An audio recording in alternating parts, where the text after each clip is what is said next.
Então, para a gente finalizar, eu vou deixar esse estudo de caso para vocês pensarem. E quando a gente voltar a fazer as aulas presenciais, nós vamos cada um dar a sua opinião. Como que seria o seu atendimento como profissional diante dessa situação que nós vamos trabalhar agora. UFA é estudo de caso, diversão. Na verdade aqui tá errado, tá, gente? Deixa eu arrumar aqui. Estudo de caso, UFA, que diversão. Ele deu uma mudada aqui, peraí.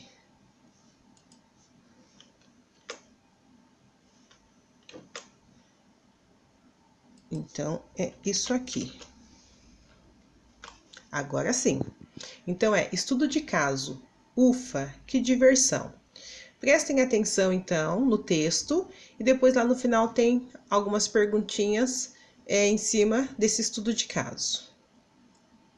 O casal Teixeira escolheu o Hotel Palazzo para passar um fim de semana de lazer na cidade de São Paulo, acompanhado dos seus 2 filhos, Bruno, de 2 anos, Marina, com 6 meses, e a babá.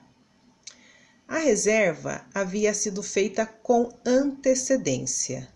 Solicitados 2 apartamentos, comunicante com a colocação de um berço para o bebê. A viagem foi exaustiva, pois vieram de carro de uma cidade do interior a 400 quilômetros da capital. Chegaram ao hotel por volta das 12 horas. Estacionaram o veículo, porém não havia ninguém na entrada para ajudar com as bagagens, que eram muitas. Então vamos partir do princípio, gente. Quando nós falamos de atendimento, o hotel ele precisa estar à disposição dos hóspedes, principalmente quando há reserva antecipada. Aconteceu um caso desse também, uma vez que nós fomos em uma determinada cidade, um casal que estava com a gente fez aí uma antecedência pela internet em um determinado site, pagou essa antecedência, uma parte, e quando nós chegamos no hotel, o apartamento deles não estava marcado como reserva. E aí os problemas começaram. E aí tem um outro ponto dentro desse estudo de caso, aonde se chega e não tem ninguém para ajudar a retirar as bagagens do carro e, pior, levar as bagagens até o quarto de hóspedes. Vamos dar continuidade então. A senhora Teixeira dirigiu-se à recepção e o recepcionista estava ao telefone e não percebeu sua presença. Ela acenou várias vezes e enfim foi notada. O recepcionista deu um boa tarde seco e estendeu algumas fichas de registro para que ela as preenchesse. A babá segurava Marina e Bruno, impaciente, já corria pelo saguão. O marido não chegava, pois continuava lidando com as bagagens e estava preocupado com seu carro, que continuava na entrada do hotel.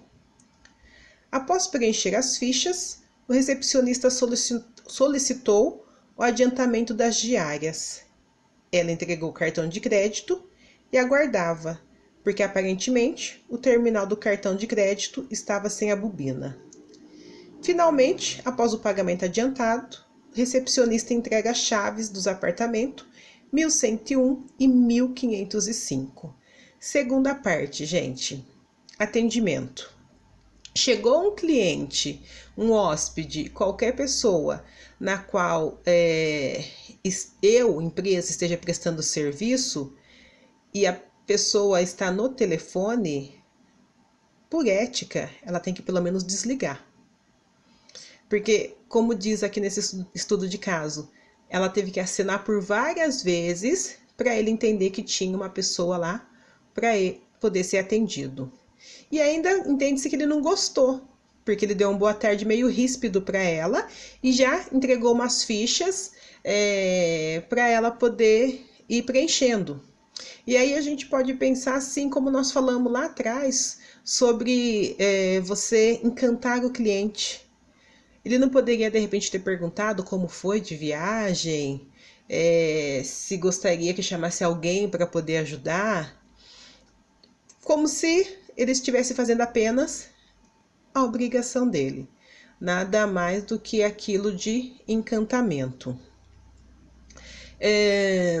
Outra coisa, ele pediu o cartão para fazer o pagamento antes mesmo de que o cliente fosse, desculpa, o hóspede fosse lá ver se realmente o quarto que ele tinha pedido era aquele que estava à sua disposição.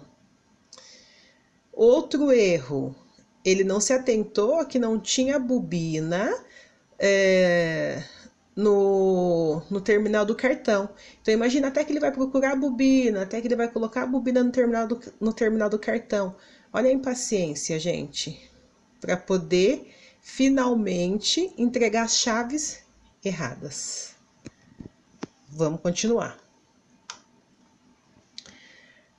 A senhora Teixeira estranhou e questionou a diferença dos andares, pois mostrou a cópia de confirmação da reserva dos 2 apartamentos comunicantes. O recepcionista consultou o sistema por longos minutos e informou finalmente que naquele momento não havia tipo de acomodação solicitado. Pediu a ela que aguardasse, enquanto ele contava os outros hóspedes que ocupavam os apartamentos comunicantes, para verificar se eles estariam dispostos a mudar. Se sim, a governanta faria a mudança, limparia os apartamentos e a família poderia se instalar. Desolada e sem alternativa, a senhora Teixeira sentou-se no sofá de lobby, juntamente com a babá, as crianças chorando, a mamadeira fria e o marido exausto, preocupado e suado de carregar as bagagens. Olha que falta de informação, gente, nessa área de atendimento. Percebe-se que um vai ficar no segundo andar, acho que é segundo mesmo, no primeiro andar, e o outro vai ficar no quinto andar. Como se o casal fosse ficar no primeiro andar e a babá com as crianças no quinto andar. E ele olhando no e-mail, mesmo ela tendo a cópia do quarto que eles iam ficar, ele consegue dizer para ela que naquele momento não tem como acomodar a família próxima. E depois, assim, dar o trabalho de ver se tinha algum hóspede para trocar com ela. Aí o hóspede tem que tirar tudo do guarda-roupa, tudo que tem, para poder fazer a troca. E ela ficou realmente esperando para ver como que desvendaria aí o final dessa história. E aí a gente percebe que aí já tá todo mundo cansado, todo mundo estressado, as crianças com fome, a viagem que foi exausta, e o marido que pega a mala, tira a mala, pega a mala, coloca a mala. Começa-se então, né, o estresse a acontecer. Diante disso, diante dessa história, tenho 3 perguntinhas para que vocês possam aí tentar impulsioná-las. Quais atitudes poderiam ter sido tomadas para evitar essa situação? Vamos pensar na empatia, colocar-se no lugar do outro. Se fosse com você, você como o recepcionista, qual atitude você acha que poderia acontecer para não ter acontecido toda essa situação chata? Segunda, quais outras consequências essa situação gerou? Além do cansaço, além do estresse, além da falta de comunicação, o que mais pode ter gerado para aquela empresa? Qual é a marca que será levada pela empresa? Como a situação poderia ter sido revertida? se ele tem autonomia para poder mudar a situação, o que ele poderia fazer para encantar esses clientes? Fica aí então a liçãozinha de casa para vocês, para a gente finalizar a aula de atendimento ao cliente.